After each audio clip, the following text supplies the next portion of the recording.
అధికారికంగా నోటీసులు ఇవ్వరు, రెడ్ మార్కులు వేస్తారు, మెడల్ బట్టి నూకుతారు, అక్రమ నిర్మాణాలు అంటారు. మరి మీరే ఇచ్చిండ్రు కదా పర్మిషన్లు 2009లో 2004లో అంటే అవన్నీ మాకు తెలియదు, అప్పుడెవడున్నాడో వాడిచ్చిండో మాకు తెలియదు అని చెప్పి ఇష్టం వచ్చినట్టుగా వ్యవహారం చేస్తూ ఉన్నారు. ఇవాళ రేవంత్ రెడ్డి గారిని మేము అడగదలుచుకున్నది ఒకటే, కాంగ్రెస్ పార్టీని మేము అడగదలుచుకున్నది ఒకటే, ముఖ్యంగా పెద్దలు రాహుల్ గాంధీ గారిని అడగదలుచుకున్నది ఒకటే. అయ్యా రాహుల్ గాంధీ గారు, మీరేమో ఉత్తరప్రదేశ్లో బుల్డోజర్ రాజ్యం నడుస్తున్నది అని చెప్పి మీరు మాట్లాడుతూ ఉంటారు, తెల్లారు లేస్తే అక్కడ ఉన్న ప్రభుత్వాన్ని విమర్శిస్తూ ఉంటారు. మరి మీరు చేస్తున్నది ఏంది తెలంగాణలో చెప్పండి. నిన్నగాక మొన్న ఖమ్మంలో 1000 ఇండ్లు భూదాన్ పట్టాలున్నాయి వాళ్ళ చేతుల్లో.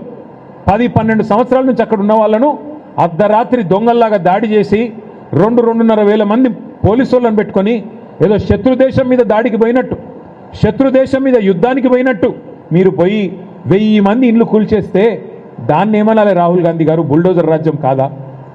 మహబూబ్ నగర్ పట్టణంలో దివ్యాంగులు, వికలాంగులు, కాళ్ళు చేయులు చక్కగా లేనోళ్ళు, కళ్ళు కనబడనోళ్ళు, చెవులు వినబడనోళ్ళు ఒక 150 మంది ఇల్లు కట్టుకున్నారు ఒక కాలనీలో.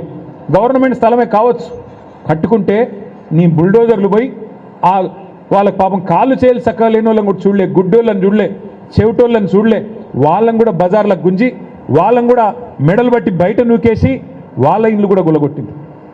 ఇక హైడ్రా పేరు మీద హైదరాబాద్లో చేస్తున్న అరాచకాలకైతే అంతే లేదు.